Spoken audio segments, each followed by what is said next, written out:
How Bizarre is intended for mature, open-minded audiences only. If you are easily offended, we suggest you turn this wacky shit straight off. You know I'm gonna leave. You know I'm gonna go. You know I'm gonna leave. Oh, You guys know what that's from? I do. I was just thinking about that song the other day. It's Guess Who? Well, Guess Who? Guess Who? I said Zeppelin, but I was wrong. No, it's Guess Who? American Woman. At the very end of it, there's a little thing where they inexplicably, the whole song is like his classic sort of scream or yell, sing. And then at the end, he just introduces, to me, a very cartoonish voice. I'm gonna leave. I'm gonna go. It's hard to do, actually, even jokingly, but I wonder what was behind that creative choice. Oh, it's part of the progression of the music, because it's no. Gotta pull it up. The music, if you listen to the beat. It's at the very end here. Let's see. It's flow, man. Gotta let those grooves flow. Oh, here. This is where it starts.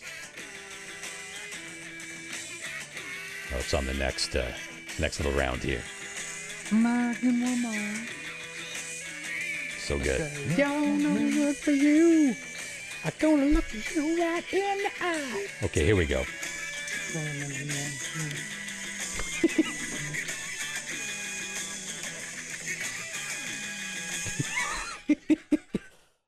You're not gonna leave. So strange. I hear you're going on a jet plane, Christopher Hawk. Yeah, it can't come at a better time. I am radiating stress right now. Oh my God.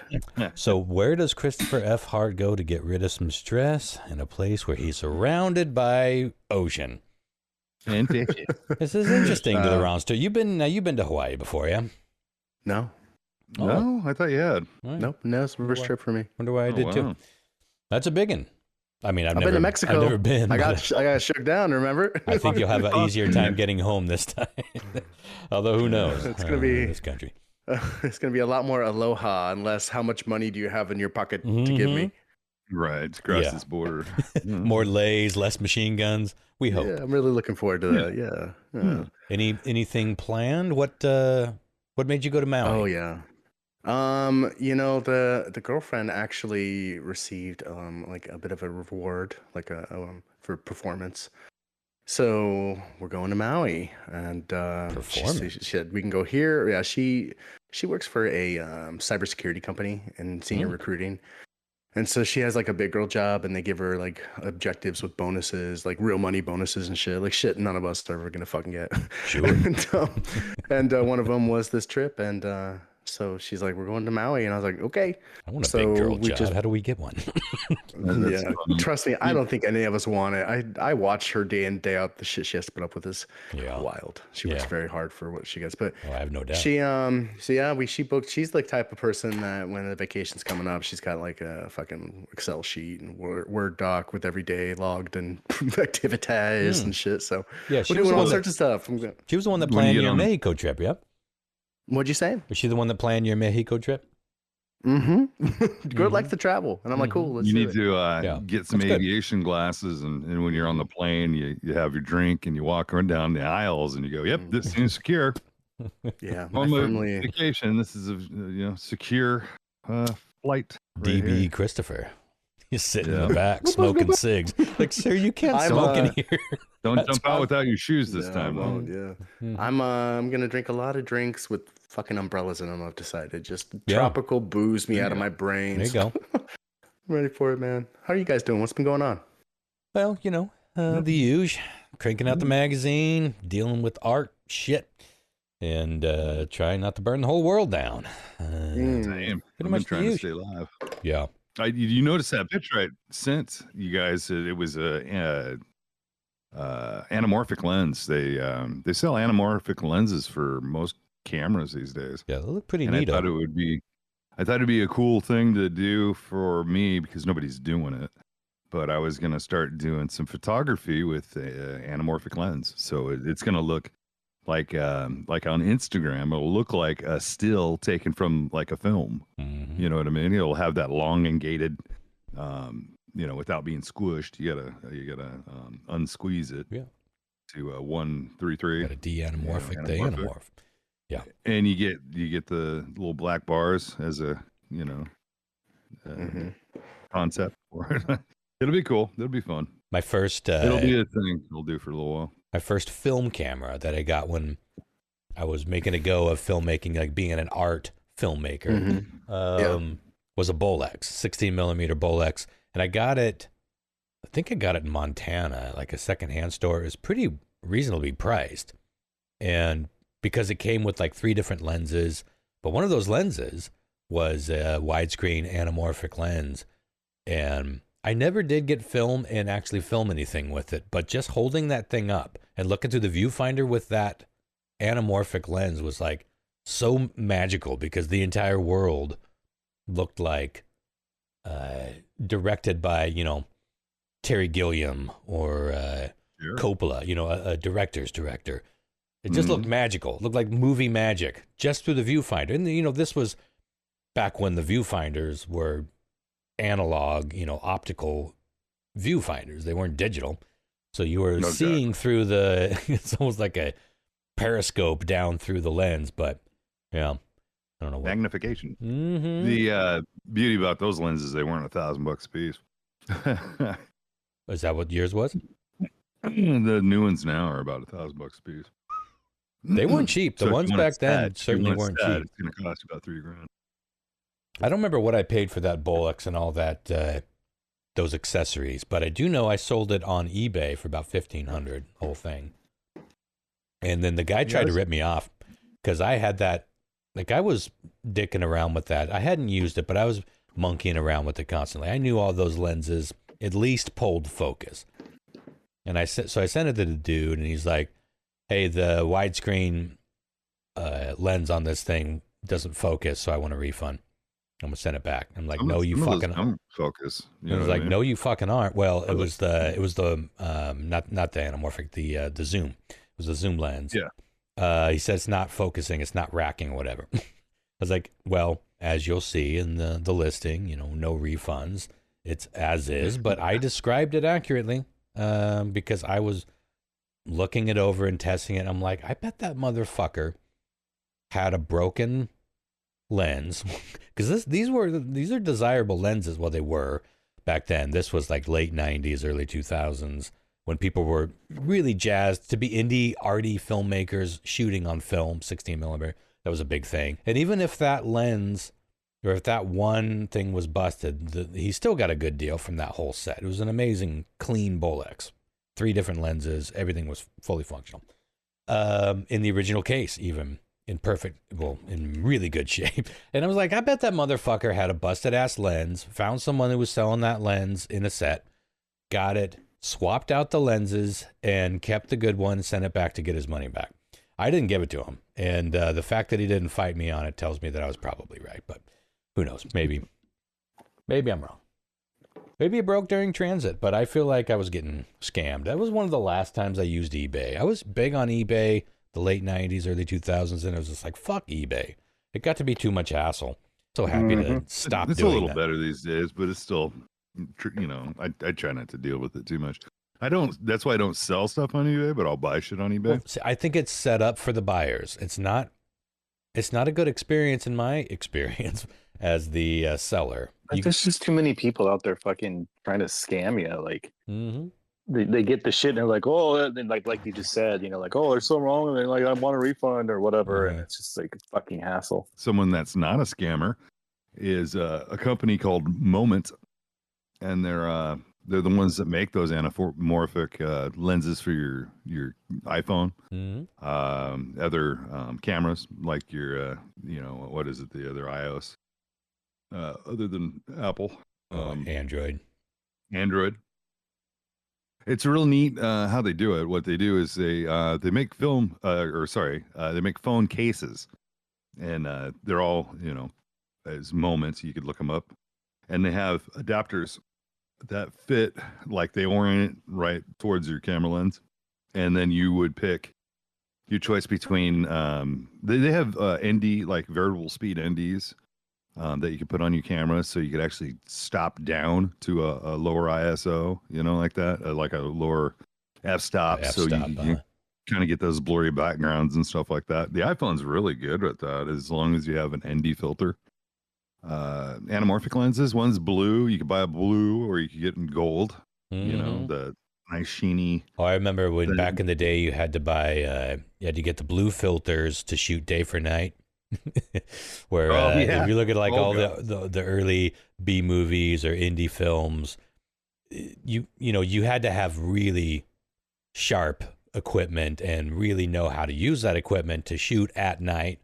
And it was just problematic to shoot at night, and now you can do that. But back in the day, you would get these blue filters, and it would literally just darken and make everything like a deeper blue. So you'd go out at like noon and shoot day for night. But the dead giveaway was always the shadows. Moment sells all those. If you ever wanted to get into filmmaking on your camera, on your phone, I always look towards them before anything else when it comes to rigging out a camera. So you get all those cool little blue streaks and stuff like, I don't know, like fucking what, Transformers, anything. Yeah. Wait. I was trying to. Who's the director of Transformers? What's his name? Oh, Michael Bay. Yeah, Michael Bay. Any kind of Michael Bay film. He always uses anamorphic lenses where you see those blue streaks and stuff when you see a flashlight or any kind of lens. The lens flares. Mm-hmm. Yeah. Yeah. It's fun.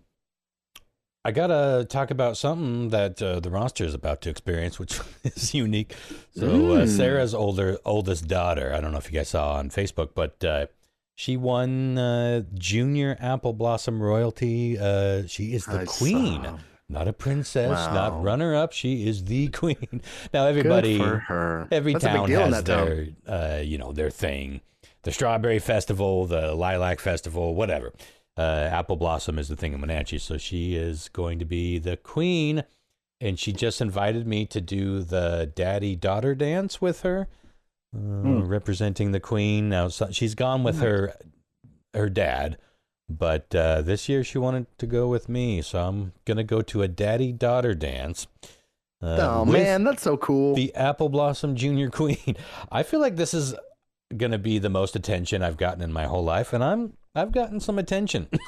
I feel like I'm going to officially be with the queen. I can't wait. That's going to be a kooky ass night. But if you had asked me 10 years ago that I'd find myself going to a daddy-daughter dance, I would think, well, who am I about to knock up? No shit. Or who have I knocked up? Mm-hmm. Well, I've always wanted that too. Had there been one that got away, one or two? But anyway, so I will report back on that. That will be a kooky event. And I find myself not familiar with all of these rules, and, it's a big deal. They take this shit pretty seriously. And the people who are like on the Apple Blossom board, and that they, they run and organize the parades and all that stuff, and they keep track of the lineage, they don't fuck around with this shit. Like, there's rules you got to follow. I was joking with Sarah's daughter that I can interview you for the comment and we can talk about that whole experience. That'd be a kooky thing for my readers. And she's like, you're gonna have to run that by the president, because I'm not allowed to do interviews unless they've been sanctioned. I'm like, wow. Like, oh boy, I'm gonna learn some shit here. Yeah, let my people talk to your people. And well, it's the queen after all. That's funny. It'll be a fun ride. Before we get moving on, I get to the news shit or anything you guys want to talk about. I got to mention, I watched 2 movies recently. One not so great, and one I think is kind of great. And I'm hoping that you guys have seen at least one of them, but I bet you haven't. The first one is The Gorge. Have you guys seen The Gorge? No, I watched it. Oh, interesting. It's not to do with our gorge out here, is it? No. Oh, I wish. But it's I thought it was an interesting premise. It's a dude on one side of the gorge in this sort of outpost lookout station all by himself. He gets picked up by this group, this sort of shadowy clandestine group that's like, your mission is to watch the gorge, and just make sure nothing gets out. Make sure nothing gets out of the gorge, and you do not contact the outpost that's directly across the gorge. Now, it's not a huge gorge. It's not as big as when you think of the gorge out here where the gorge amphitheater is. It's not that wide. It's a big ravine, deep gorge, but it's not super far across. So with binoculars, they can definitely see each other pretty clearly. And on the other side is a woman, and that's the actress. I can never think of her name, but she was in Queen's Gambit. Anna Joy Taylor. Sure. Anya Taylor-Joy. Yeah, that one. Oh, I thought it was Taylor Anna Joy, but it's one of those. We're all right. Yeah, I'm sure she loves that. They're just kind of doing this secret mission, and then they start kind of looking at each other, and they break the rules, and they start like communicating back and forth through signs. But I won't spoil anything. It's just, I thought the premise and the setup in the first half of the movie was kind of intriguing and maybe a little hypnotic, and then it just, I don't know. It wasn't terrible, but the second half just, I thought was like, meh, meh, meh, like all that setup and all that atmosphere. What did you think of it overall, Jamar? I mean, it was entertaining. There was some cool shit. There was some cool ideas, but like the overall execution was just like, I mean, I can't say execution and like the effects were good, the acting was pretty good, like you know what I mean, like all the technicalities of the movie were all pretty great, but just like there's just something about, like, I think it was probably the script, right, where it just got sappy and it just got kind of I don't know, but it was, I don't know. I mean, I thought overall, I wasn't sad that I watched it, but I was like, yeah, that could have been a little bit more interesting. I definitely wasn't sad I watched it, but I was like, I was let down at the second half because I thought the first half was, like I said, intriguing, and there was some things and some concepts that I hadn't really seen. I wanted to see those played out more. But ultimately, I was kind of let down with the second half, but not terrible. The other movie that I watched that I fucking loved is The Heretic, which is brand new. I saw that too. Hugh Grant. Did you watch that? Is that the one with the Pope, or is that the one where that's Conclave. Hugh Grant and my bad. Was it good? Heretic was good. Young. I fucking loved it. I loved it. It was great. Start to finish. It was. I think it's my favorite Hugh Grant movie. I like Hugh Grant, and I appreciate his kooky, like, that sort of guy in every fucking movie. This was a different role, even though he still kind of had that Hugh Grantiness to him, but this was a completely different. I'd never seen him in anything like this. I wasn't familiar with the two young actresses that it's basically Hugh Grant and these two actresses in a locked, it's not a haunted house movie, but it's kind of a similar thing where it's like, how do we get out of this house? What are we even here for? What is happening? But it's mostly dialogue for a lot of the movie, and I just found it super interesting dealing with the two girls that show up to this house are Mormons, and they're doing their thing. They're getting their hours in, handing out watchtowers or whatever. I confuse. There's Awaken, there's Watchtower. One of those is Jehovah's Witness, whatever the Mormon versions of the publications and pamphlets. They go out to this house and they meet this dude who is Hugh Grant, and they come in, they start having this conversation. And almost immediately things are weird and awkward, but interesting. And they have this conversation, and it just kind of goes from there. And it's sort of crazy where it goes, and yet it's all sort of based in I don't know. I don't want to spoil anything. And this is brand new. Like, this just came out, I think, last week, maybe last month. So you liked it, John? Well, it's been out for a little while, but it just came out like recently. I couldn't find many reviews on it, so maybe those are still being aggregated. But you liked it overall, yeah? Yeah, I enjoyed it. It had some interesting things to say about like religion and like I'm trying to like think of like what's the word for afterlife like and self-determination and and things like that, just like philosophy, you know, just like his, it was just really interesting, like his perspective on stuff and their perspective on things. I don't know. I found it pretty fascinating. Yeah, I did too. That's a good word for it. It fascinated me from start to finish. I guess that's all I'll say about it. I recommend it. I don't disrecommend The Gorge, but just know that that's your, if you were there with a couple of friends and a few beers into it and some good popcorn. Yeah. Well, if you have if you have Apple TV Plus, it's just on there. So if you got a couple hours to kill on a Sunday afternoon, you could do worse for sure. You could. And but I do recommend The Heretic, which is on Max. Yeah. I think I rented it somewhere. I don't. Dude, it's so fucked up now. Like where movies are on like, it's on one platform for free, but on like 3 others for like $3.99 or $5.99 or whatever. And like you have to. I want to know what the model for Tubi is, because I feel like 9 times out of 10, if I'm looking for something that's not brand new, Tubi has it. I use an app called Just Watch, and it's pretty good about telling you where things are available for streaming, if you have to pay for it, or if it's like free with a subscription, or like how much it costs to rent. You know what I mean? Yeah.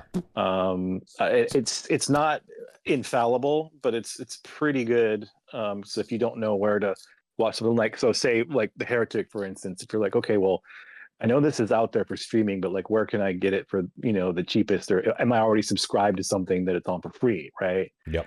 That is usually pretty good at letting you know where it is. Cause like Peacock also has a lot of stuff where they get some, like you can watch Nosferatu on Peacock right now. Loved if you subscribe to them, but everywhere else you got to pay like $20 to rent it or some shit, you know? I finally watched that. I fucking enjoyed the shit out of it, though I did feel like it ended kind of abruptly. Like I knew the ending. It was great, but it was just like, okay, yeah. I watched that one too. That was about the only one I've actually seen that you guys have watched. It's on my list. Well, you know, Christina, who lives downstairs, is obsessed with this movie, and you guys aren't on TikTok, so you wouldn't see it. But she's been posting. She's posted like, I don't know, 10 or so videos about, okay, so I went back, and she saw it in the theater like 3 or 4 times. Oh, wow. And each time came back and was like, and she was getting some interesting responses from fellow fans, and they were getting all deep into it. So I don't know. I haven't seen it. I've seen the original. Well, but that's the deal. Is like you're watching it and you're going, I've seen this before. I've seen all this before. Damn it. Yeah. Just different taste, different color. Well, it's almost verbatim of Bram Stoker's at the beginning. Bram Stoker. You know the story. You know. Should be a Bram Stoker. I'll stroke your Bram. Stroke your Bram for $100. I want to send. Did you guys see this fucking video of the dude, the kayaker, getting swallowed by a whale? Yes. I didn't see the video. Fuck. I heard about the story though. You didn't see it? All right. Well, I'm gonna send it to you. Lyle, did you see it? No, not yet. Okay. Well, take a look here. Before I say anything else about it, just watch the footage here. I'll play it. I don't know. I can't remember what the audio's like, but I'll play it. Dude's just out kayaking. A whale comes up, swallows him, and they both disappear. and then his friend's like, hey, you're not allowed to do that. Now, clearly, you can see that he resurfaces, but he was like swallowed by that fucking whale, and the whale just let him go. There's just a moment where that guy had to been like, well, I had That's a good it. run. Like, well, there goes Barry. Yeah. The whale's like, this ain't krill, patooey. This tastes fat. If God be with us if those giant whales get a taste for pink meat, because that was such a smooth swallow, if I may use that expression. Dude was there. Buddy was filming him just on a kayak out in the sea, out of nowhere. Like, there were no signs that whale was about to surface. No signs. Suddenly it was just a whale. And then when he went back down, you could see the kayaker being like the mouth closing around him. And then it's underwater for like 3 or 5 seconds. It's not a ton of time, but as both dudes involved That had to have seemed like an eternity. I can't. Yeah. I can't, just watching I keep it felt trying like to an eternity. imagine I was like, seeing one. please like, come up. Like, what are you guys getting swallowed I by a whale? I think that might be worse than getting swallowed by the whale. But the guy said it all happened so fast that you didn't really have time to think like, oh shit, I'm inside a whale. So much as I got to get away from whatever's happening right now. But he was absolutely in a fucking whale. He was Jonah for 5 seconds. Okay, crazy. Chris. Here's the question, Chris. Okay. Would you rather? What would you rather, Chris? Okay. Being in Africa and you're sitting on a bus. Sounds Bus good so far, Lyle. I like where this is going. You're waiting for your bus. You're sitting down at the bus station. All of a sudden, a giant elephant walks by and sits on you, and you go inside the elephant. Okay. Or wait. Or I need some granularity here. Am I inside the elephant's ass at this point? I think that's what Lyle's getting after. Yes. Right. Or would you rather be in Hawaii on a dock and have a whale jump up and like? Oh, you just had to say Hawaii. Mm-hmm. Yeah. And just but spit you out like It's a hard elephant ass for me, Lyle. you're gonna take it. You're taken. You're being taken up the elephant. I actually saw. I was just going to bring up. This story reminded me. I saw a video this week of a group of scuba divers that were like in an area with sharks that were docile, but they were big sharks. They were working on something it's like a shark sanctuary or something. Mm-hmm. And he had a GoPro on the end of a stick, and the shark came up and swallowed the fucking stick. Oh, God. And they pulled the footage out, and it shows what it's like entering into the shark. Basically, you see the teeth, the silhouette close, and everything. It was almost comical. And then the shark, eventually spits it out, but you come out the teeth and everything. But man, it was haunting to think like this is what somebody's last fucking vision actually has been. Some surfer, many people, yeah. So somebody surfing, that had their arm or leg taken off, they could fucking really, get behind that, I guess. Well, what a way to go. Yeah. Do not want. I was watching the live Moonlander mission. I don't know if you guys keep tabs on these kinds of things, these space missions. I love when I can sit down and watch one of these things happening in real time. I will always make an effort. And this was the live landing of the Intuitive Machines Athena lunar lander. Just the other day. It was exciting. And Intuitive Machines had some making up to do because their last attempt, I don't know if this was last year or a couple years before, but their last attempt at landing a unit on the moon, the lander fell over, like it broke its leg when it landed, fell over on its side, and that's where it laid until it died. Did a Homer Simpson? It's sending exactly one usable photo of where the camera was pointed at just the night sky. So things in the NASA control room were tense but exciting. And then, touchdown in 5, 4, 3, 2. Oh, fuck, it fell over and it's on its side. It happened again. The goddamn thing fell over on its side like 1 year after that last disastrous launch. This time they could tell that it fell into a pretty good sized crater.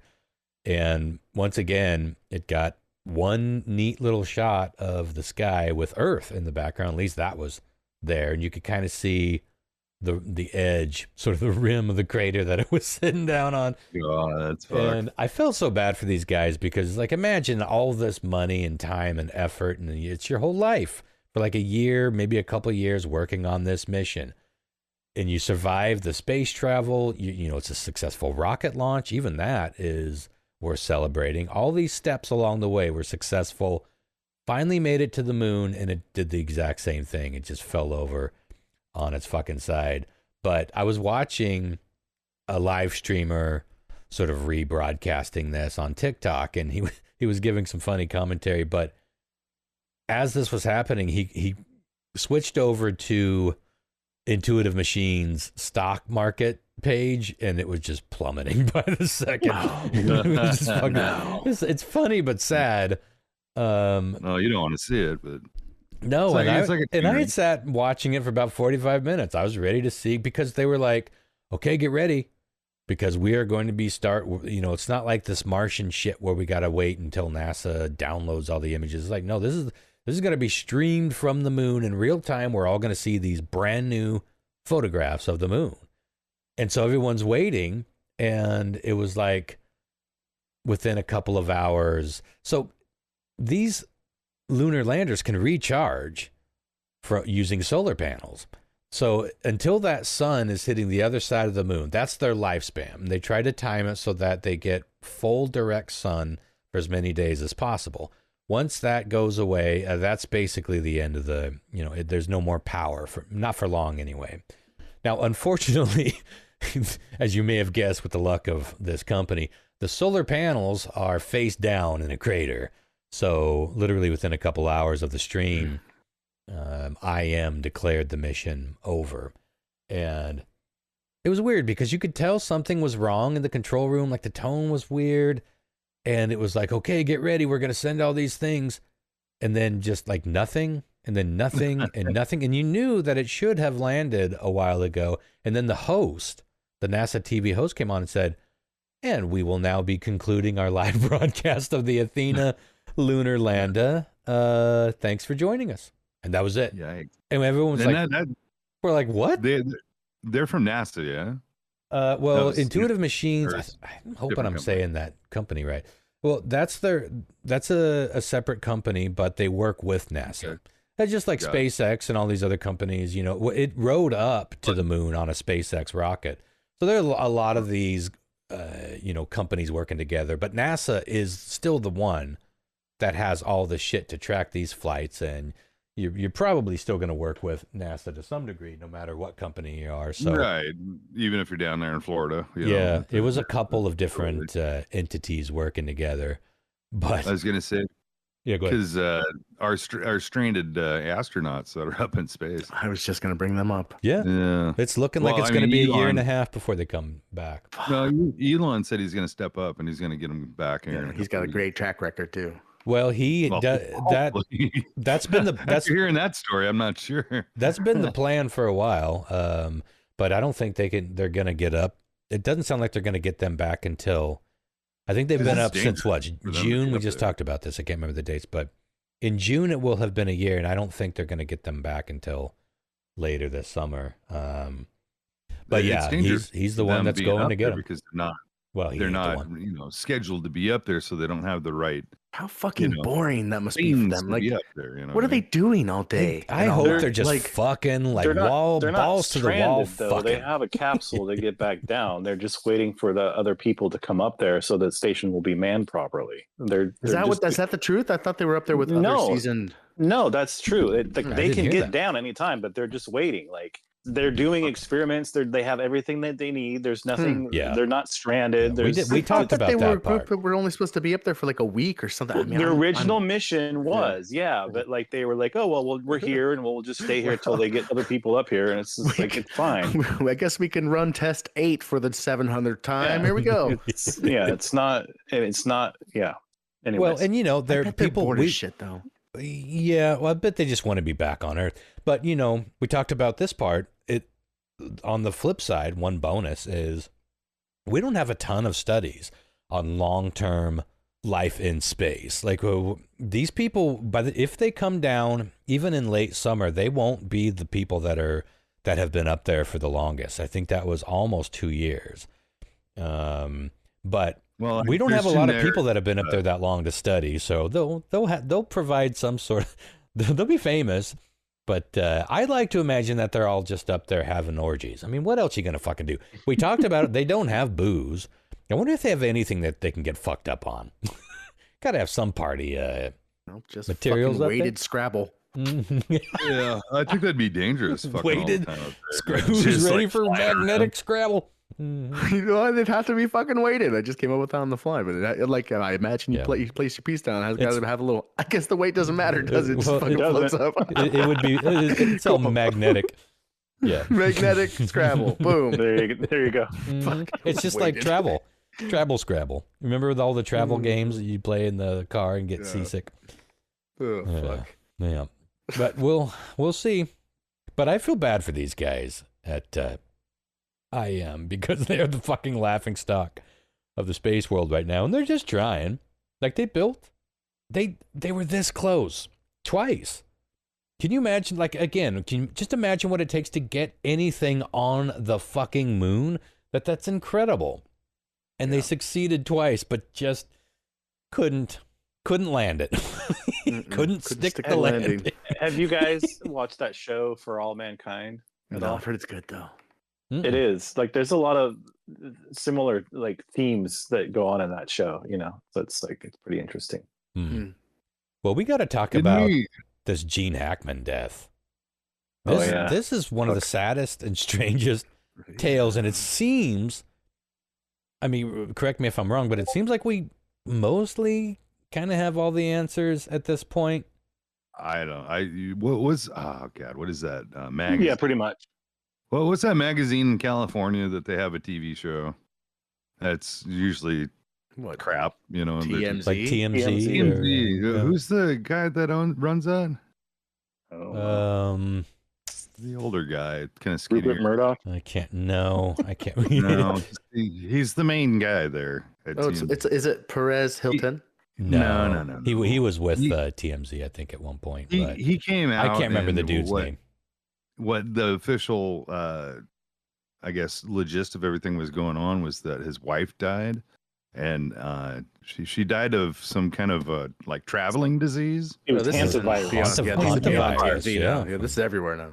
Right. Well, from what he said, anyways, is that she died like a week before he did, and he had Alzheimer's really, really, really bad, and so like he might not even have known that she would died. Yeah. And then he died, and the dog was like in a kennel and was not taken care of, and then died. Yeah, so they had the saddest part of the story, really. So really? he had all some pretty heart sad. disease issues.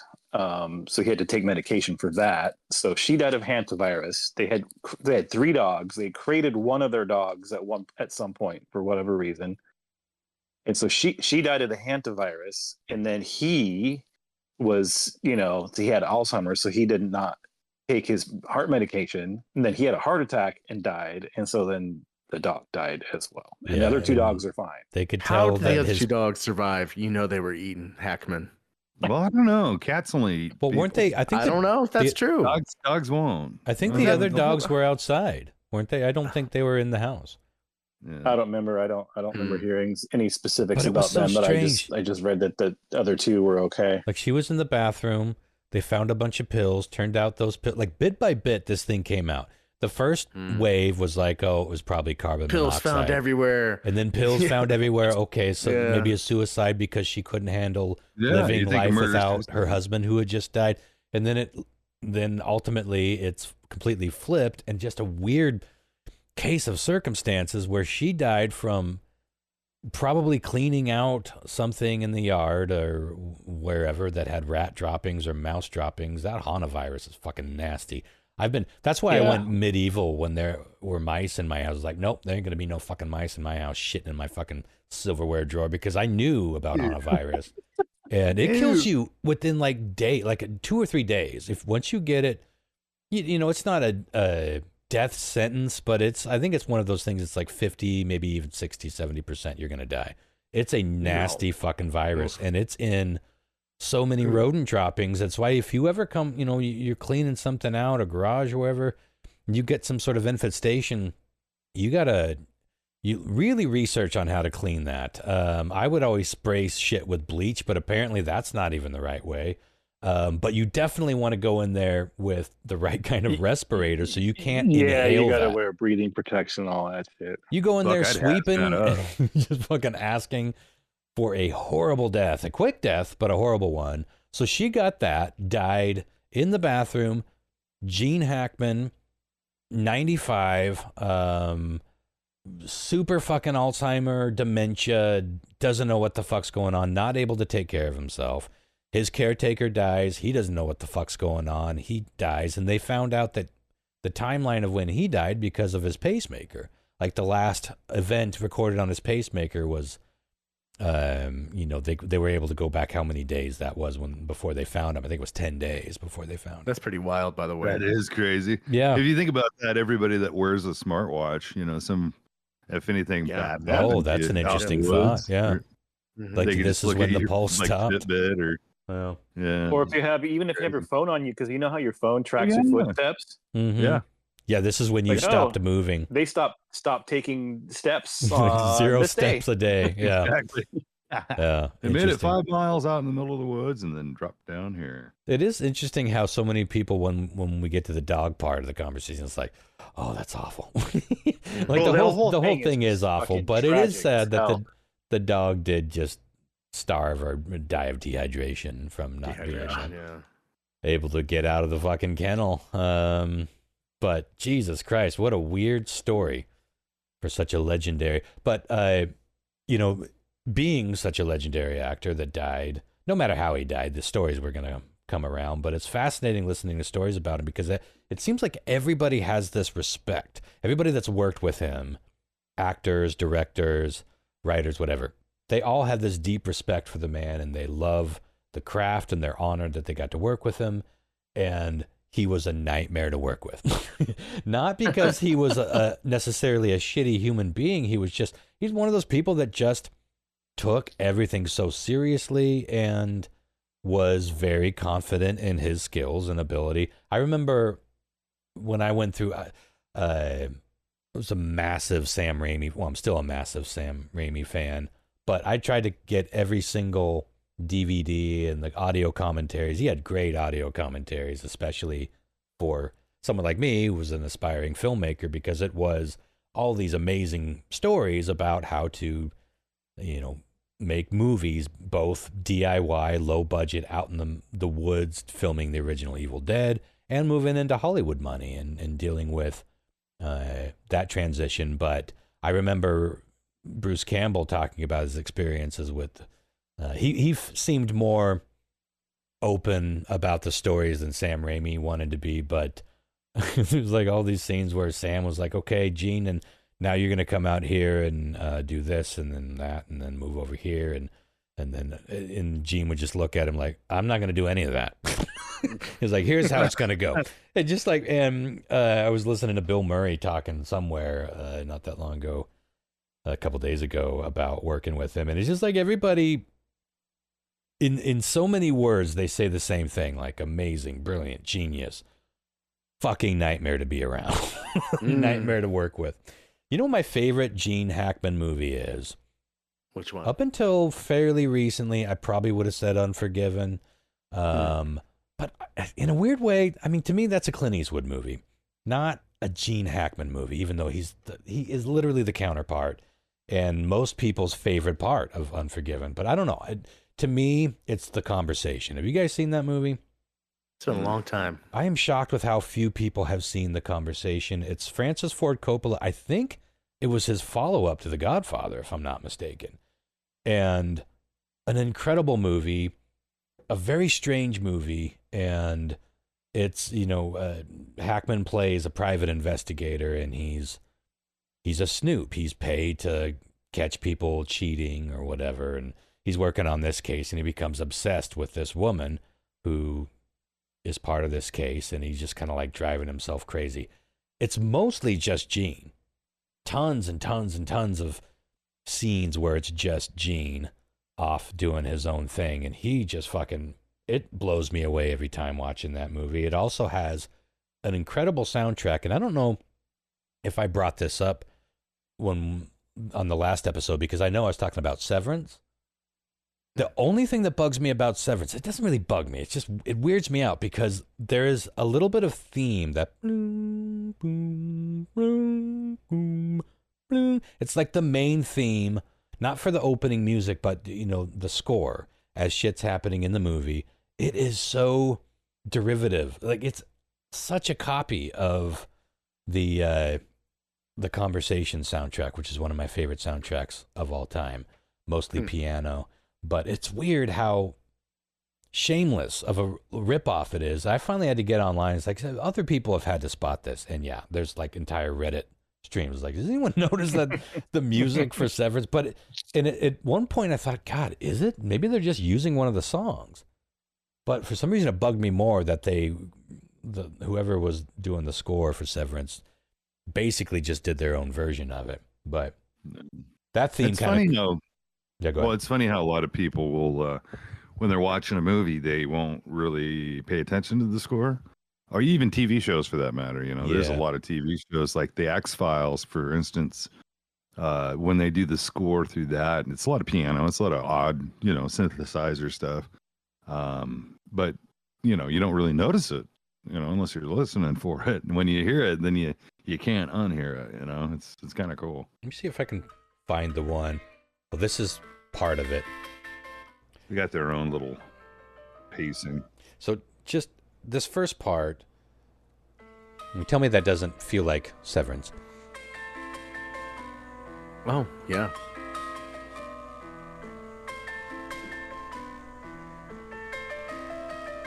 Oh, wow.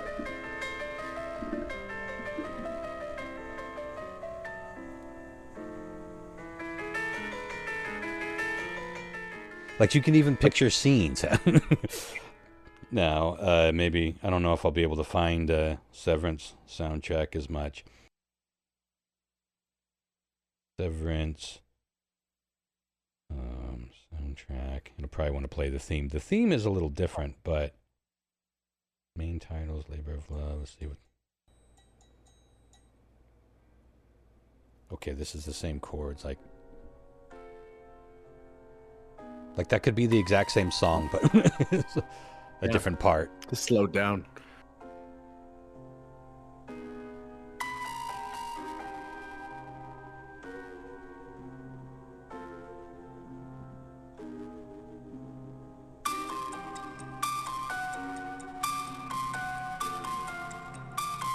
I don't know. Obviously, it's not exactly the same. It could be like those could all be in the same piece of media. Mm-hmm. Well, anyway, R.I.P. Gene Hackman. Glad to have watched you. Probably even gladder to never have known you. But hell of a fucking career, man. And watch The Conversation. That is a spellbinding movie. Definitely set in a Cold War era mood, but it's a very unique movie and it's not highly underrated. It's considered one of the greatest films of all time, but a lot of people haven't seen it that I talked to. But anywho, where are we at time wise? We've done some rambling. I'm not sure, but I just looked at my phone and it told me it was daylight savings today. Yeah, it fucked me up. Well, we talked about, I know we've talked about this before on the show. Bring forward, motherfuckers. Everyone says it's about the farmers, but do you guys remember that? That's not true. Yep. We looked it up, and it was that. I think the farmers thing might have been government propaganda to smooth over the fact that the whole thing was just to save fuel and other power sources during World War I. And of course, in the winter months, were dark longer, but apparently they mathed that out. So if it's darker longer in the winter and brighter in the summer, that ultimately we're using less energy, less fuel, less and less stuff over. That's the whole reason that they did it.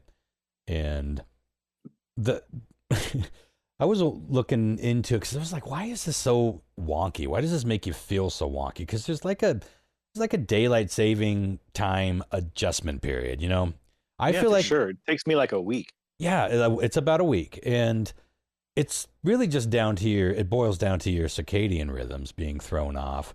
But I was reading on Vox not that long ago that, almost everyone says it takes about a week. But there's this study that showed, let me just pull that up. I bet I still have that it was talking about how they did studies on people who understand time and on babies, and on animals, and it affected everybody. Let me just read this. Okay, here's a little chunk right off of Fox. Some people are more sensitive to the time change than others. Older people, people with autism, and adolescents may have more difficulty adjusting. Genetics can play a role as well. Young children, pets, and others who aren't aware of the time change have also been proven to be thrown out of whack. Now, I found that to be interesting. I mean, I remember having a hard time with going to bed at 8 p.m. when I was a kid, and there was still light coming in the window. But the fact that babies and pets get all fucked up is intriguing. And it just got me thinking, it's like, we wonder why we have all these school shootings and people running over people in crowds and road rage. Everything is getting more and more ramped. There's a lot of reasons for this, of course, but I feel like the fact that our pathetic brains still think that we're basically cave people while we're being blasted with all of this light, less and less true sleep, constant stimuli, and never-ending supplies of ass videos. It's like, there's no fucking wonder that we are losing our shit. Like, we're just going fucking wackadoo. Now, Trump recently said that Trump says a lot of things, so take everything with a grain of salt, of course, but he said that he wants to get rid of it. And I feel like every year somebody is talking about, there's like a campaign of getting rid of it. But we've been hearing this for like the last decade, at least. Forever. Like it's going to happen. This is the last time. We're gonna spring forward, and that's it. Yeah, but it never fucking happens. But the funny thing is, keeping in mind that it was always based on using less power. I mean, these days, I don't think we give two shits about the sun being up or down. Concerning, I don't buy any of that, because you know what? There's the same amount of daylight, no matter what fucking time you want to call it. It's the same hours of daylight. It's like it's so stupid. Is it though? I can just fucking see. And for power, like, it's not in the middle of summer. You know what I mean? You're not gonna have like people in California freaking out because they're having black brownouts. I can just fucking see. Like, what if Trump does? Now, what if Trump does abolish the daylight savings time in like 40 fucking years? We're gonna be like, man, he was a piece of shit. But at least we don't gotta change our clocks. Well, the thing is, I honestly don't care anymore. I remember there was a time I was like, oh my God, do I really? Because I was the guy, and I still am to some degree, because I have a couple things that have to be manually set. I'm still the guy that's like, that clock will be right in 6 months. You know what I mean? It's like, I know where we're at with it. I don't have to change it. But now I feel like it's just annoying. I feel like I have 2, maybe 3 things that have to manually be set. Everything else in my life, all the important clocks, they automatically change, and I barely fucking notice it on that pain in the ass. But that used to be my life too. But like, I got a kid that is used to eating and going to bed at a certain time, and animals, and it's like, and me, and they're it's like, what the fuck, dude? They don't understand. Like, yo, they're like, TikTok, bitch. Get out of fucking bed. Rank past 6. What ding, the fuck? Ding, ding, ding, ding. Breakfast bell, motherfucker. They don't fucking understand. None of them. None of the animals or child. Daddy's about to fall forward down the stairs, if you know what I'm saying. Get in that fucking kitchen and make my eggs. Yeah. But it was interesting to me that pets, like they know. Like, they are immediately off. Their fucking clocks, like their hunger clocks, are like, well, like clockwork. And they fucking know when it's an hour past their supper, or you're surprising them with an hour early breakfast. They're like, what the fuck is the matter here? This has to be a problem. They do not like change. I just find that fucking interesting that we're all weirded out by it. So it would be interesting to see what it would be like to go without it. It's hard to imagine. I mean, since World War I, everybody who's alive today has been doing this bullshit their entire life. And so to automatically not be doing it would be very strange. I always liked it in the winter. It still messes with me, makes me feel a little fluey for a few days. But I always liked in the winter because I hate the sun. So when the sun sets at like 4:30, I'm like, fuck yeah. It's nighttime, bitches. I love the nighttime. And when it's 9:30 and still bright, I get grumpy. I hated the wintertime when it did that, because usually, working in construction, you're outside. So it's like 4 o'clock comes rolling on. It's already dark. It's like, shit, you already got to wrap up your cords at like 3:30. Mm-hmm. I work in a building where I don't have a window. So when it's real bad and I get to work and it's dark, and I leave work and it's dark, me no likey. That'll definitely put you in a depression really fast. I know half of us aren't going to care about this, but can we just take 1 minute to talk about the implosion that is the fucking Seattle Seahawks right now? Yeah, I mean, is it an implosion though? It's totally an implosion. We lost our number 1 wide receiver, and we have no quarterback, and the market for quarterbacks is sketch at best. Yeah. And we lost our number 3 wide receiver as well. So we have a number 2 wide receiver, a guy named Jake Bobo, who I love, and no fucking quarterback. But then teams that usually are doing this do not come back into being competitive for 3 to 4 years. We are going to have. It's a rebuild. At this point, we've traded away our number 1 talents. I'm ready for the rebuild. See, I guess but it's still going to suck for a bit. I think it has sucked. I feel no like, way, man, we almost made the playoffs last year. I mean, like, it hasn't been great, but we still had a winning record, and we're not the fucking. I'm trying to think of a shitty we didn't. No, we're not the worst by any stretch, but no. But it has felt to me. It's felt like the whole thing has been held together with a few strands of duct tape and just barely limping along. And we weren't going to get better. Like from where with this group, it wasn't going to get better without some major changes. I think it's that's losing the coach or for when. Well, I think Gino is old. We knew that he wasn't going to be around much longer. He signed a 4-year contract or something with the Raiders. How old is he? He's 35. But he's going to be 40 when he retires from the NFL. Well, here's the thing about football players, though. Sometimes it's not the age, it's the mileage. And he was a backup quarterback for like 10 years, so he wasn't getting smacked around like if Russie is. Probably got fucking brain damage up there. How many times he's been sacked? Like, he hasn't had the same exposure on his body that other quarterbacks have. But I mean, who's to say? He is getting old. He's older than the average quarterback. He was wanting between $35 and $45 million a year. Seattle thought that was too much, and so they traded him. And they got it is too much. Well, I mean, in the world of football, that's pretty common. Relatively is a different conversation than overall, and overall, it's all too much. I think on that we can agree. I mean, that's ridiculous. But you got to think of taxes too. I mean, he's not getting. Oh, he's doing just fine. He's fine. He's doing okay. He's got like all sorts of ad deals and blah blah blah. Money's not a problem. Anyways, it's fucking drama. It's NFL drama, and I secretly kind of love it. It's kind of like how many years watching wrestling. How many years was Gino with Pete Carroll? I think he was under Russell Wilson for like 4 years or 5 years. Yeah, it'll be interesting to see if there's enough of whatever that was. Whatever he did have 2 seasons with him on top of that. So he quite some time. So, it will be interesting. It will be really neat. I kind of want to go to Vegas and watch a fucking game because I see a lot of people being bummed out about this, and it's like, well, Carroll already left. I didn't get the feeling. I feel like every time the Seahawks came up in conversation around my circle of friends, almost nobody I knew liked Gino. I didn't hate Gino. I just wasn't super impressed. It just was so inconsistent.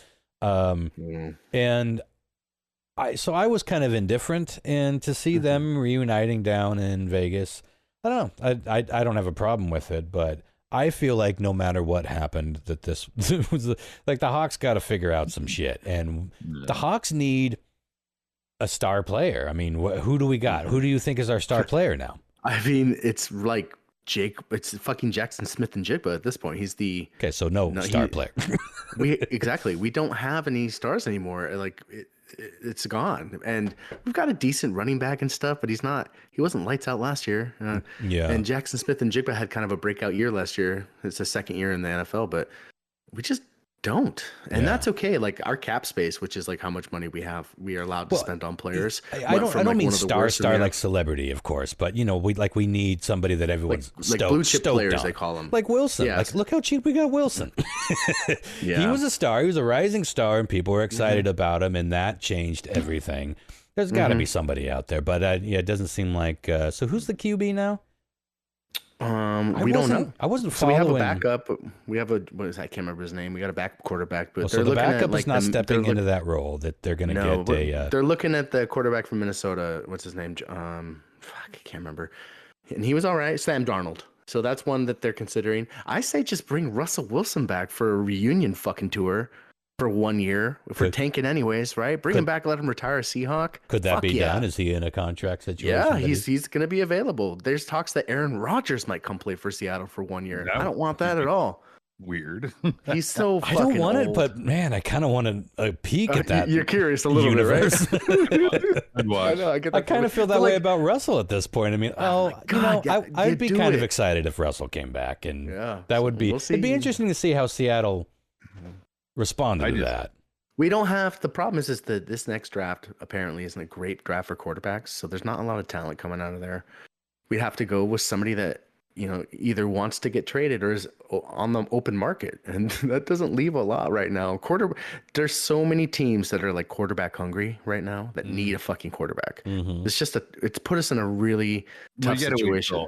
You gotta wait till the season starts. You're gonna have preseason, and people gonna get fired. And they're going to be up for grabs. But when's the draft? So I wouldn't stress on it too much.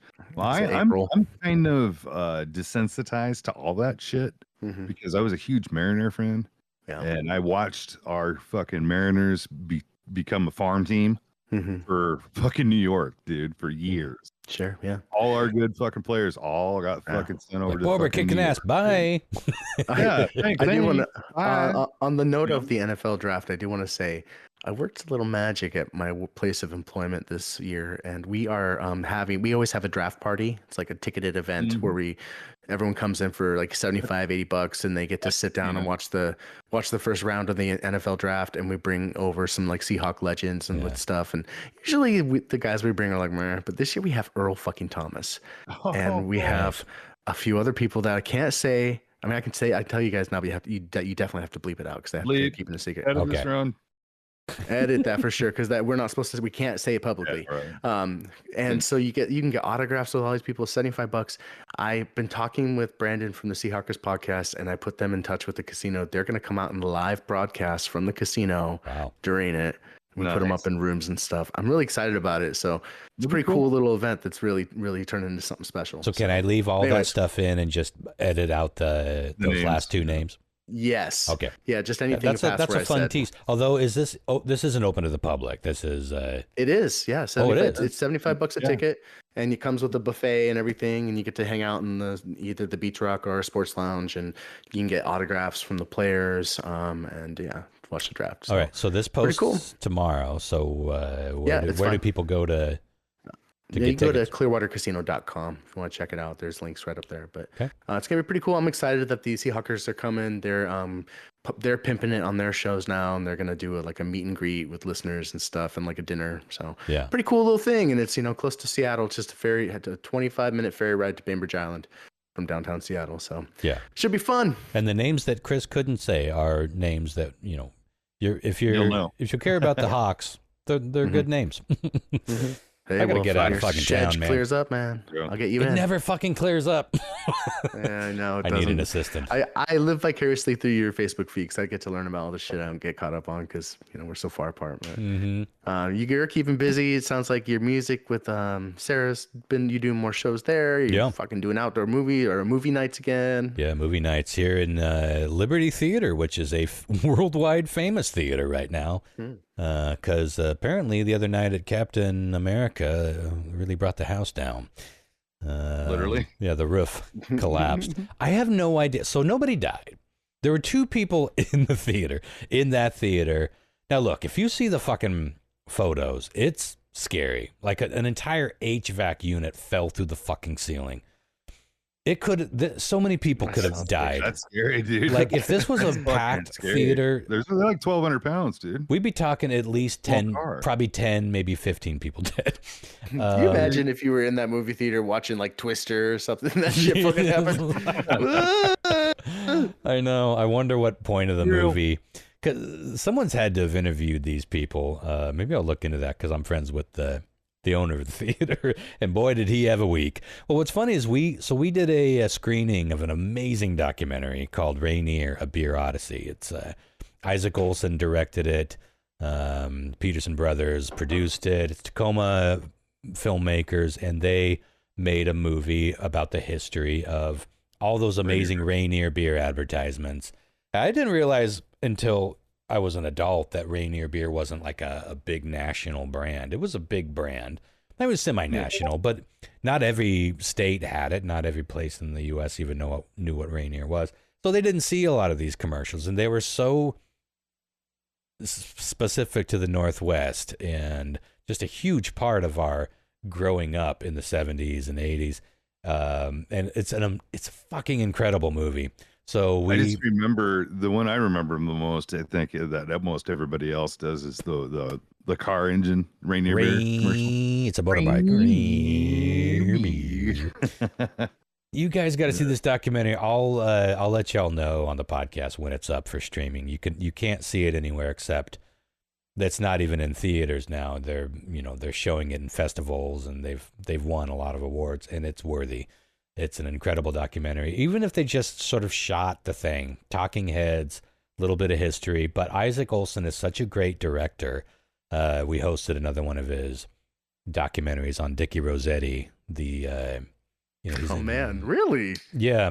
And Dickie came and did a Q&A. It was fucking awesome. Like, super surreal. Like, it's a very David Lynchian directing style that Isaac Olson has. And Chris, I think you should have the February Comet in your mail. Yeah, I sometime just pulled it out of my mailbox tonight. Interviewed him. Read that story. It's really an interesting tale. But so we had already scheduled that. It's a one night Radar Station pop-up movie night. Sold out. 120 seats. And it was a day before or 2 days before the event. I get a text from Michael, one of the owners of the theater. He's like, and it was like 7:30 in the a.m. Nobody texts me before noon if they really know me. He's like, call me ASAP. And I'm like, oh, fuck, what's going on? And that's how I found out. It hadn't even really hit the news yet. And I'm like, oh, shit. But I was thinking like, oh, maybe a little hole in the ceiling and they can't legally do it. Then I saw the photos and like, Jesus Christ.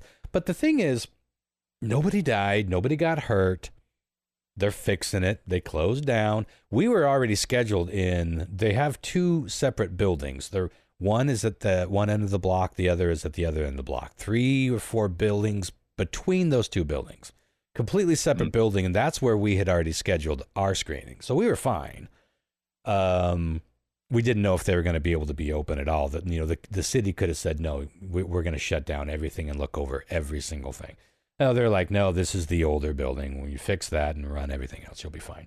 But nobody died. Nobody got hurt. So I couldn't understand why this thing went so fucking viral.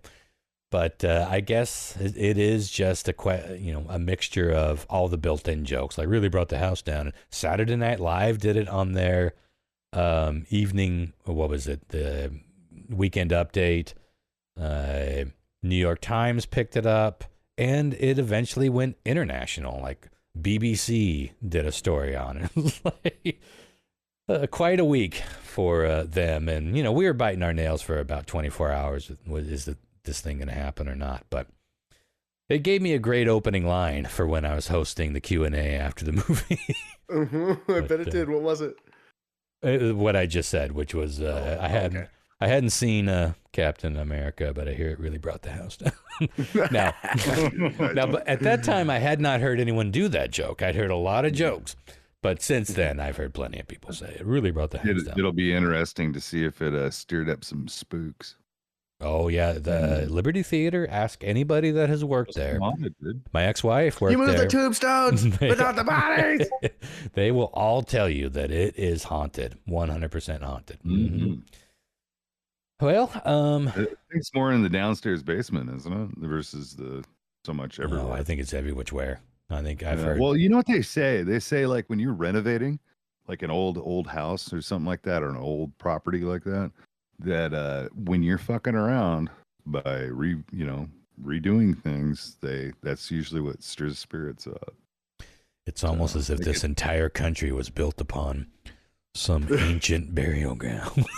Right. That's one of my favorite American jokes.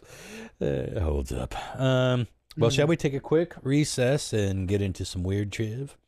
Yeah, I gotta say, I am excited for this one. I was writing it and chortling to myself, which is always a good sign. It is always a good sign.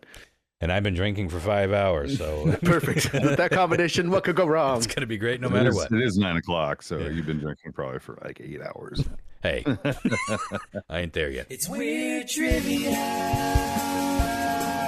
with Chris. Christopher F. Hahn, a man from Florida, poop things, square shit in nature.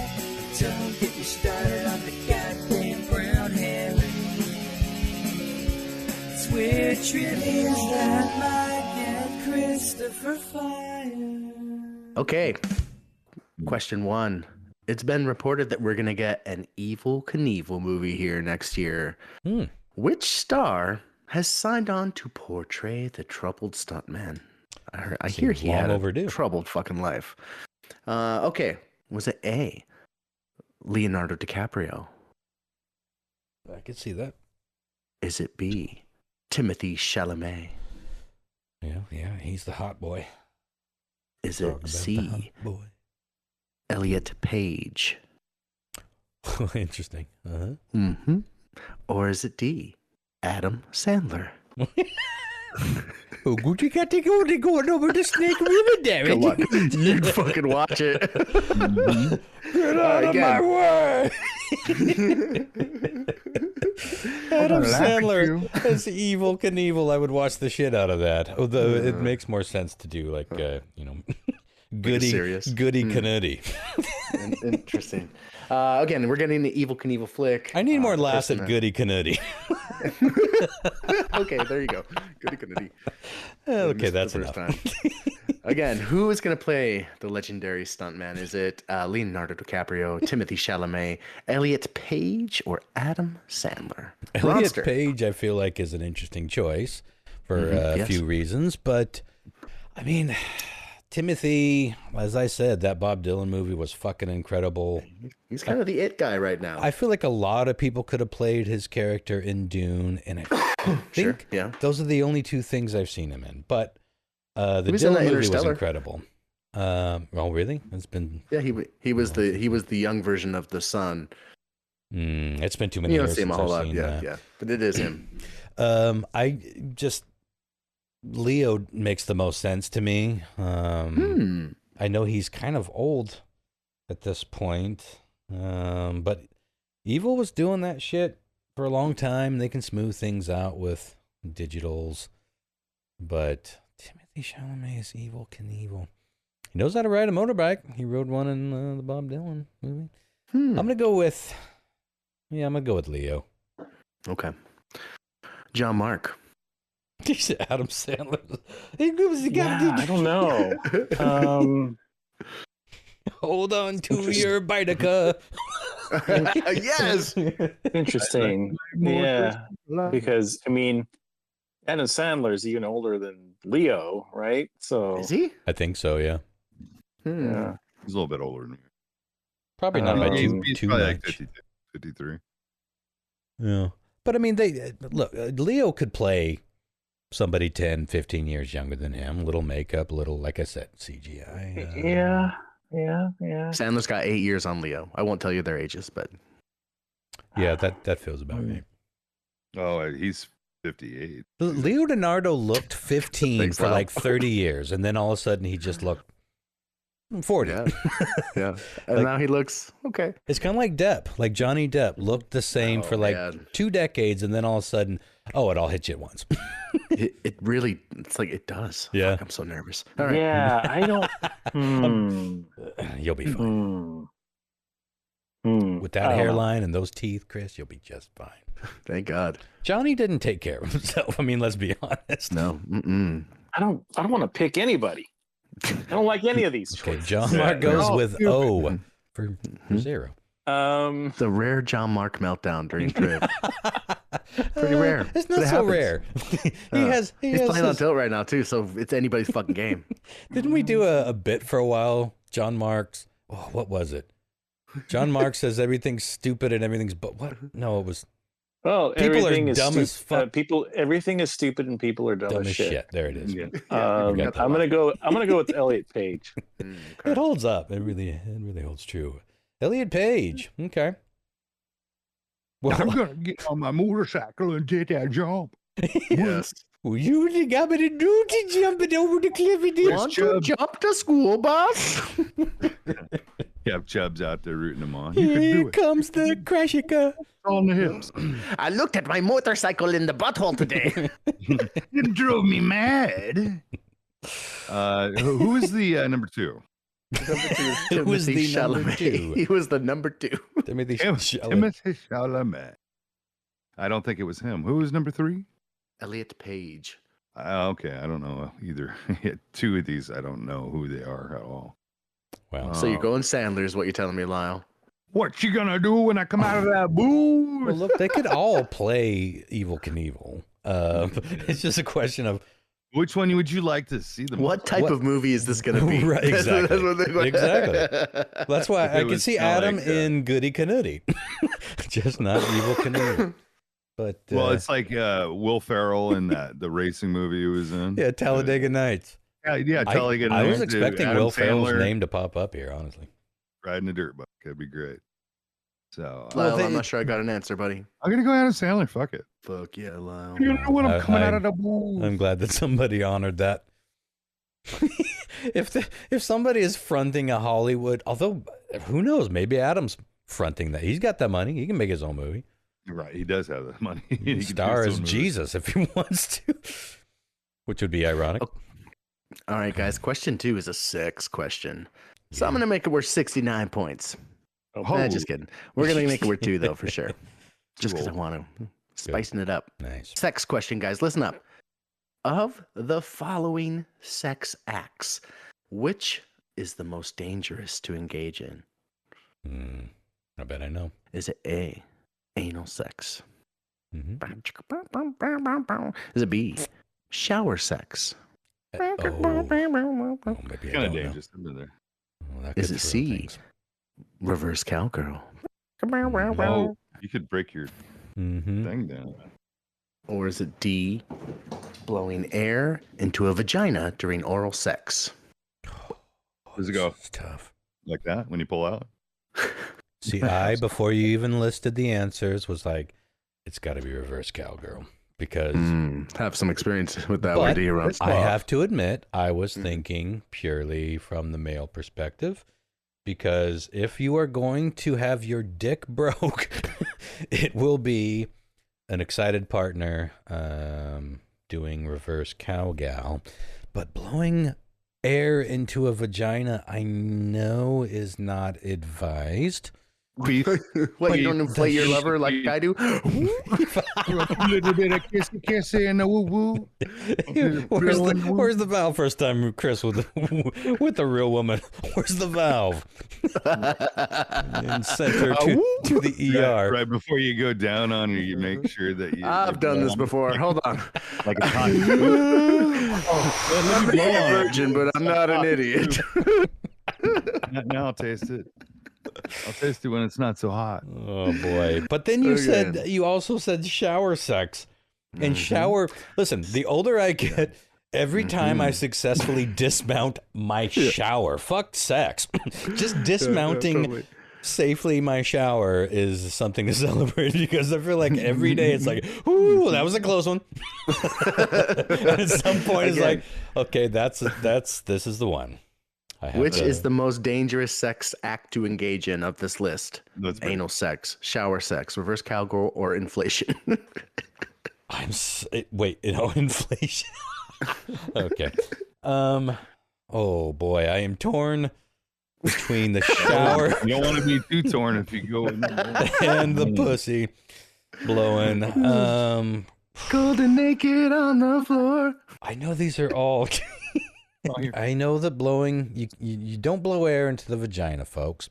You got to be careful. The thing with reverse cowgirl is, like, when shit gets rocking and rolling, you don't want to stop the partner that's clearly enjoying themselves.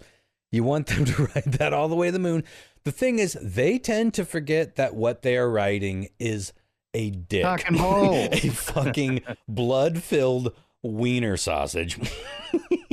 And it is more fragile than you might guess in that position. And it's just, we've all been in that situation. It feels good. Would you just like, like a little part of you just like, oh God, you're bracing yourself for it.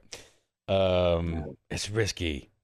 But I'm going to go with shower sex because I think that's universally, like, again, solo shower activity. And just the cleaning variety is Dangerous. a survival game every day at my age. Coming this fall. Ronald Evans is in the shower. Ron Survivor. It's just a daily. It's people betting on whether or not I will safely dismount my shower. He's getting ready to wash his shoes. Do you think, or feet? Do you think he'll make it without slipping? No, I don't wash my feet. I haven't washed my feet in 10 years. Wow. I just dump a little bit of soap on the floor and rub it around. And the danger's that when you're washing your feet. Okay, John Mark. Shower. Shower. I've spent some time with a significant other in the shower. Usually where it ends up like on a sink, eventually. Just a big water-filled slip and slide of a bathroom. Sure. But I don't believe that is the most dangerous. Obviously, if you're doing, the dirty and the number 2, you're gonna get dirty. The double dirty. It's not meant for that. I don't think. 2 points on the line, Lyle. Deuce. Dos. I was always told that breathing, like blowing air in a vagina is very, very bad. There's something about there's active blood vessels and what you can. And it's all urban myth. I'm sure it's something I was told when I was a kid. Okay, but I was told that you could cause like a air going into the sort of bloodstream or something like that. So that's what I was always told. It could have been a lie. I never heard that it was a myth, but it sure could be. Yeah, but that's what I was always told. We better confirm before we give you medical advice. Vagina. I'm going with the vagina. Always. You're going with blowing the. What, after all that, you're going with blowing in the vagina? Yeah. Yeah. Cool. Don't try to act like it's a. So you don't think it's an urban myth? No, you don't go down on didgeridoo? Like a didgeridoo? I prefer to treat it like a kazoo, thank you. Actually, that's probably not a bad technique. Sounds like, holy shit, no one's ever didgeridoo that. I didgeridoo that. Didgeridoo me. Didgeridoo. All right, we have an interesting game. Question 3. When volleyball was invented, its creator gave it this name, which would later get rebranded as volleyball. What did we used to call volleyball, though, before it was rebranded? Was it called bump ball? Bump ball. Was it called slap clap? You don't want the slap clap. You never want the slap clap. Slap clap. Okay. Here we go. What was it called? Rally hands. Or was it called mintonette? Mintonette? One of these answers. It sounds like a moment. What was that candy? That Momentos? Mentos. Yeah, Mentos commercials. What that sounds like. Again, when volleyball was invented, its inventor had called it this and pushed it as this for a long time till somebody rebranded it. Before you read the answers again, do we get to know what year? It was the early 1900s. Invented. That was when it was invented. Okay. I don't know if that'll help, but all right, now with the answers. Again, bump ball, slap clap, rally hands, or mintonette. Mintonette. Well, mintonette seems like a standout amongst those, but that could be you fucking about because I don't know what minton means, but I know of badminton. And there's a net and there's a thing that goes back and forth. There sure is. Or badminton. You just shuttlecock too, don't you, Ron? Shuttlecock. Bump ball. Oh, you don't want to know my shuttlecock game. I don't want to know what your bump ball does either. That shit hangs. Well, my slap clap was it slap clap. Like bump ball, I feel like is you. Slap clap, I feel like is either you or the thing. I love where your brain's at. But I'm gonna go with mintonette. And I think that might be you being sharp here, but I'm going to go with that just because it's Mitten. It's Mitten. Badminton. Mm-hmm. It's good. If you made that up, I'm really impressed. Mm. Yeah. Okay. I never mean that to sound like it means. No. Like if you were smart for a second there, then yeah. I'm glad the video's not on because you can't see me crying. You can just hear the smile. I mean, you know what I mean. If you listen, you can hear the teardrops. No. Like if you just pulled that out of your ass, that's a very clever thing to pull out of your ass. I am clever. Unlike clap slap. Fucked. Slap clap, bitch. Oh, wait a minute. I'm going to change my answer. No, I'm going with Mintonette. John Mark, what say ye? I like Mintonette too. Perfect. It does sound refreshing. Clap, clap, clap, slap. Going- Bump ball. Bump I like to ball. get bump ball. Bump ball sounds fun. That does sound like a fun game. Dude, if that's a Hasbro thing, I'm fucking in. Play some bump ball. Okay. This next one has a visual aid. I send it over text for y'all. I came across this and couldn't help myself. I had to put it into a story. Come on now. Okay, what I am sending you here is a hazard symbol developed by the U.S.'s National Electric Manufacturers Association to represent electrical hazard. Specifically designed with young children in mind here. And this was like Aqua Team Hunger Force, or what is it? Yes. Aqua. Can we have this for the episode? I'm sure we'll see how this question goes. Now, this was designed in the early 80s, meant to, make children understand electrical hazards a bit more. Around the time of what was it? The Mr. Yuck. Mr. Yeah, Yuck. I didn't want to bring it up because there's one answer I wrote, or Mr. is the Mr. right answer. I Buzz. won't tell you. That is reminiscent of that. So, what is the name of this character? Oh, okay. Sparky Is it Mr. Ouch? Mr. Ow? Mr. Is it- Ouch. Bzz. It's going right into the Is it- armpit. Yeah, totally. Is it Zappy? No, I hope not. That sounds too friendly. I've been so gappy. My name is Happy. Hey, come over to my house. I'll introduce you to my friend Zappy. He's charged. I mean, wait. He'll give you a real it- charge. Is this name Hector Elector? Hector Elector? Gonna electrify you. Or is Okay. he called simply the Shocker? The Oh, the shocker. shocker. Oh, okay.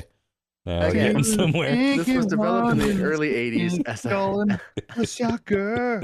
as a hazard symbol to help children maybe know the woes of electricity a little better. What is the name of this character? Is it Mr. Ouch, Zappy, Hector Elector, or the Shocker? I really wanted to be Hector Elector, but I feel like that has more to do with voting. Okay, so Mr. Ouch, Hector Elector, Zappy, And the Shocker. and the Shocker. Man, I would be all Team Shocker if Mr. Yuck didn't just come up, and I feel like they might be like that's. They might be trying to, here's Mr. Yuck, here's Mr. Ouch, here's Mr. Don't touch me there, or whatever. All the warning characters. Hector Elector. It couldn't possibly be Hector. I'm gonna go Mr. Ouch, but man, I'm really feeling like Every time I read that, all I can think of is that guy that was in that art store with the mousetrap with you. This is pain. the hardware store. Oh yeah, the hardware store with the mousetrap going off on his finger. Oh god, I was just thinking about that the other day. That's Mr. Ouch. Real quick, for anyone that doesn't know that story, I was in a hardware store when I was in my late teens, early adolescence, and I heard a loud snap, and I heard somebody say, so an old dude say, "Oh God, now that's pain." And I walked around the corner. I was right by the corner of the aisle, and I saw a guy. So an old dude holding his hand up with the other hand in a mouse or a rat trap or something, like had snapped onto his finger, and he was holding it in the air. He wasn't trying to pull it off. He was just holding it in the air, crying about how badly it hurt. And this was back in the day when they had like the open bins of mouse traps. You just grabbed a mouse trap. Some fucking cunt set the mouse traps, and that poor old soul reached in and got the unlucky prize.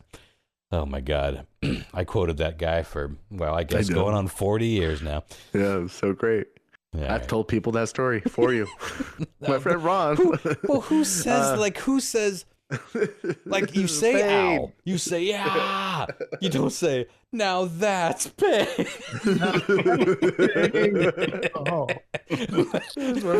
It's like so poetic and so many more words than it needed to be. But anyway.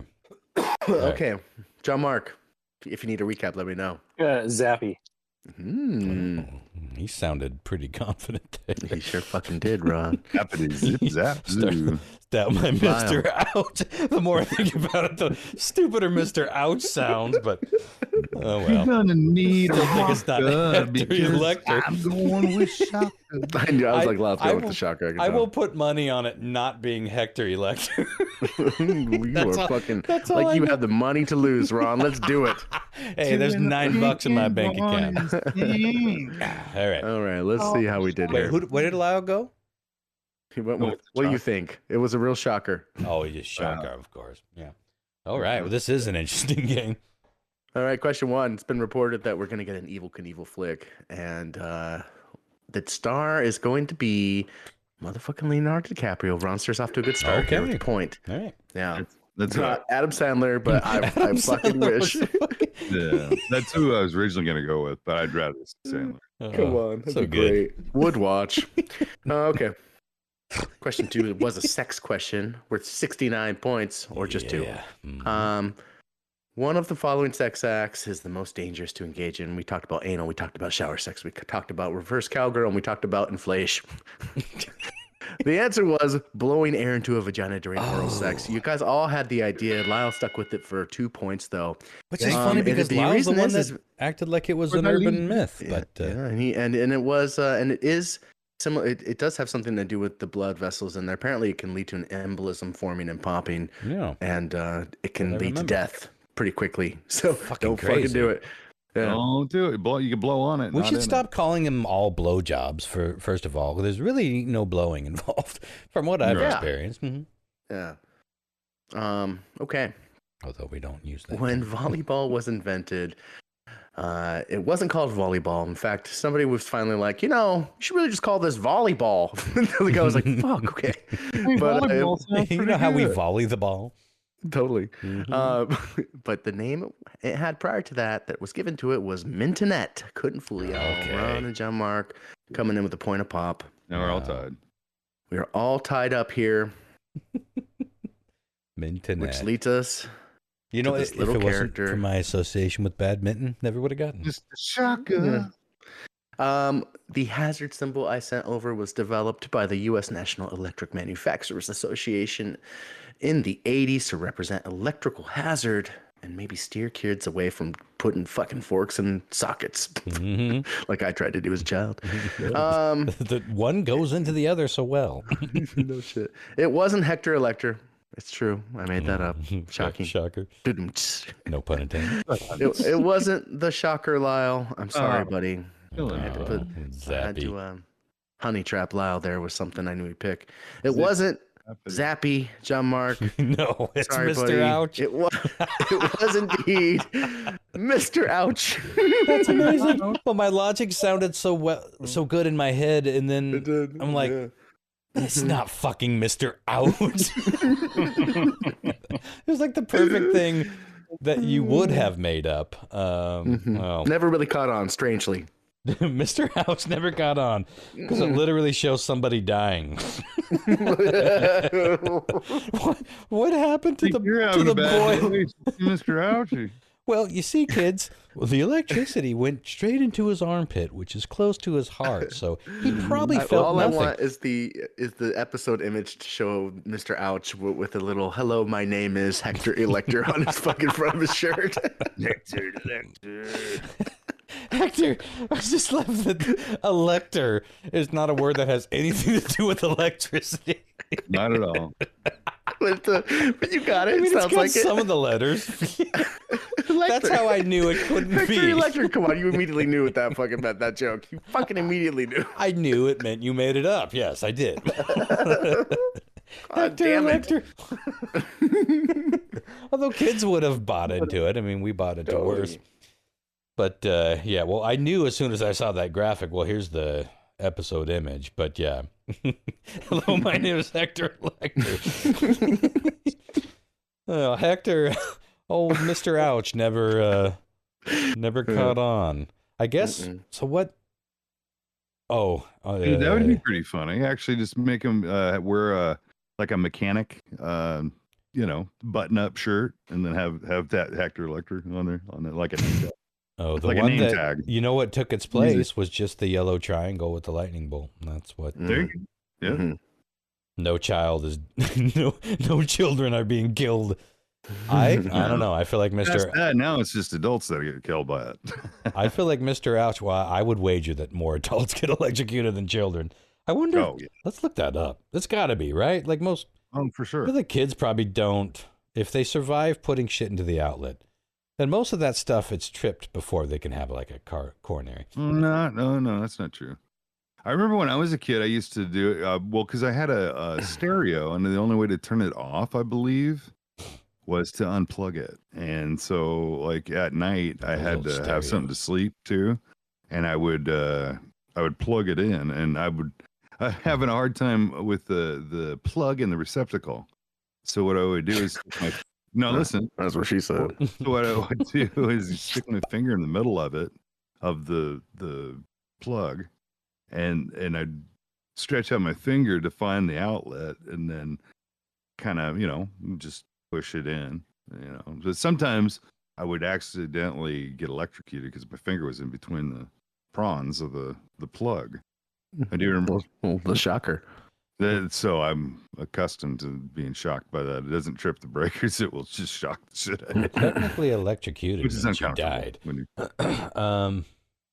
While both adults and children can be electrocuted, children are more likely to experience electric shock injuries, often due to electrical cords, outlets, and faulty appliances, while adults are more prone to work-related injuries and therefore higher cases of electrical death.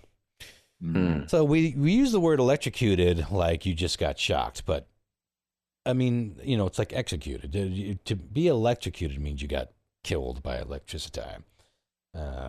But I remember, not always. I used to. Well, I mean, what if you just get elected? Yeah, you just get elected. Well, if Hector the Elector that comes in and like you're lucky this time that Hector showed exactly. up, and not when you just got shocked, and not Jector cooted. It ain't gonna hurt you. The 220 and the 420, the 440 is gonna get you. But his cousin Jector Cushion could have showed up, and then you'd be really sorry. But, I've touched, I did a lot of the wiring in my house. I've accidentally gotten bit. That's getting an electrical shock. That's not getting electrocuted. Electrocuted is like you get shocked and you die. That's what I was saying. Just to be clear. I use that improperly all the time. Terminology. Well, everybody does. I think it's just. I came up with. It's hard to believe that I get that confused when I've made something so clever as Hector Elector. Hector Elector. I know that it seems like that would be ingrained.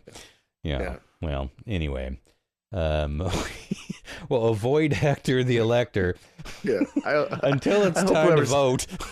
I hope that this podcast has been electrifying for you. It certainly has been for me. Wait, who won? No, you did, motherfucker. Did I? Oh, yeah. How did I miss Ouch. that? I was too busy looking shit up about Mr. Ouch. I cannot believe I won with Mr. Ouch. I can. That Mr. Ouch. Somebody's got to have. Okay, I'm going to look it up and we'll get out of here. I got to look up. Someone's got to have a Mr. Ouch tattoo. I've seen tons of Mr. Yuck tattoos. Mr. Ouch. Tattoo on penis. Tattoo. Maybe I'll get one. Nothing's popping up. Some cool tattoos are popping up underneath there's stickers available on Etsy, of course. I'm not seeing any Mr.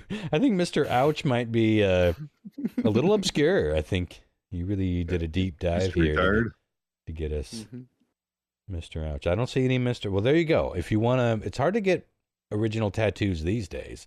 Mr. Ouch seems to be free love, unclaimed territory. Oh, and a warning to all. All right. Well, that was fun. Hector, you've learned a lot in this podcast. Hector Elector. Vaginas. Hector Elector might be something I have to paint. Vaginas. It might be what? You can blow at them, but not into them. Good to know. What'd you say? I said Hector Elector might be something that I have to paint. Because it does sound like a name that I'd come up with. Yeah. One of my little robots. He's a shocker. Yeah. Hector. I bet a listener will scoop that right up. Elector. Zap that right into their little fingers. You know what you could do is make a Jacob's ladder, draw like a Jacob's ladder, and then have him inside of it. Like Hector Elector. Let's call him Hector Elector. It sounds very 80s, though, if we're being honest. It does, yeah. It does. All right, Jump. That was great. Well, I think this will be our one podcast. Although you'll be back in time. We'll do another one in March. And maybe we'll do a twofer so we can get a few in the bag here. Yeah. But until then, tune in next week. We will be talking about 9/11. And got some new information about that. Yeah, and thanks to everyone that's commenting on our Facebook posts and stuff. It's really nice to engage with listeners. If you're just trolling, awesome. But maybe hop up on our Facebook and like us and leave a comment. Yeah, and that's a good timing because I'm working on a feedback episode. We haven't done it in a long time. The feedback has only slowed, even though our numbers are actually higher than they've been in the last couple of years. It seems like the less we podcast, the more you like us. We always love the things that we can't have. But I want to know where you all are spending your time, because I feel like Facebook in my circle of friends is dying, which is great. I would love to see it die. I still have to do Facebook because that's where I do most of my business, sell art and announce events and all that stuff. I would love to not have to go to Facebook. And I'm making an effort to go less and less. But you guys are somewhere. Where are y'all at? Let us know where you'd like to interact with us, if not Facebook, because that's kind of the only place we've really talked about on a regular basis. A fun story that I got is that they've been trying to permanently delete my account from Facebook because of... What'd you do, Lo? I didn't do anything, actually. I think it's a spam. Oh, that's a scam. We got tons of those. That's 100%. I haven't touched it. I delete it as soon as it comes back on. But that's 100%. We got that same message on our page, I think. Yeah, I've gotten shit like that. You usually get it on business pages. I haven't seen it on my personal page. Initially started with my photography page. Oh yeah, see that's a business. So that's very common. It's just this bullshit message that's like your Facebook page is due to be deleted in 5 days for blah, blah, blah, blah. Click on this link, which is absolutely not a Facebook-related link, and this account is not coming. It's usually the most obvious bullshit account, and then the link is like, just look at the link, facebook.com/.org/.brianthompson. It's like it falls apart really quickly, but none of those are. What you should absolutely do, though, for anyone that is still on Facebook, especially now, you got to set up the two-factor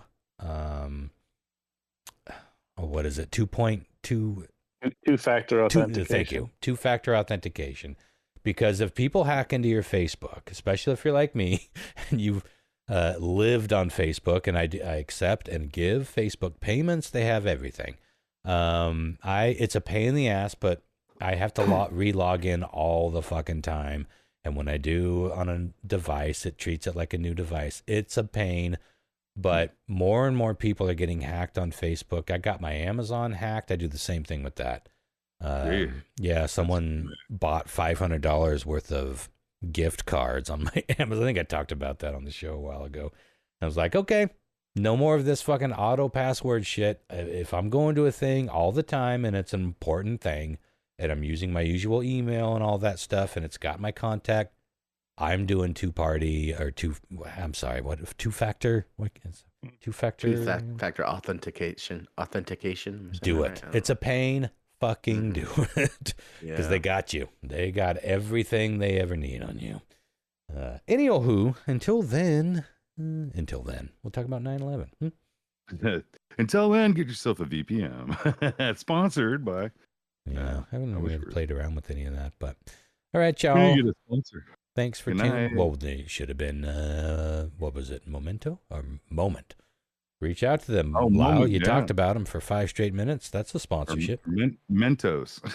Yeah, let's get Mentos. Are they still around? When I talked about it, put it on. I will never think of Mentos without thinking of that Foo Fighters video. Mm-hmm. Yeah. Futos. Foo Fighters. Foo Fighters. The fresh fight.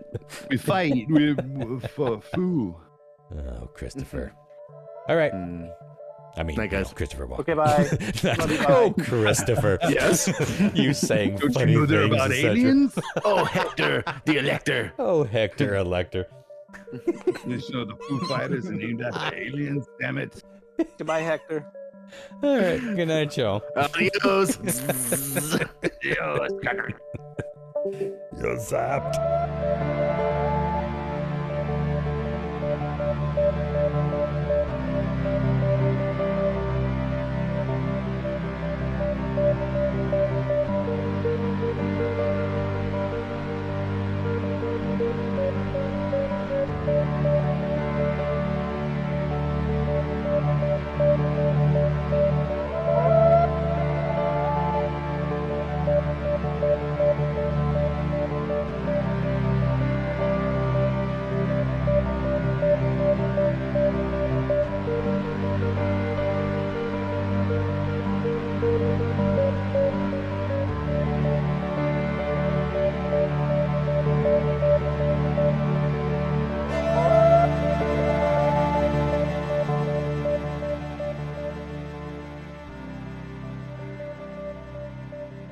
Try to act like it's a didgeridoo. You don't go down on Didgeridoo? Like a didgeridoo? I prefer to treat it like a kazoo, thank you. Actually, that's probably not a bad technique. It's like, holy shit, no one's ever didgeridoo done that.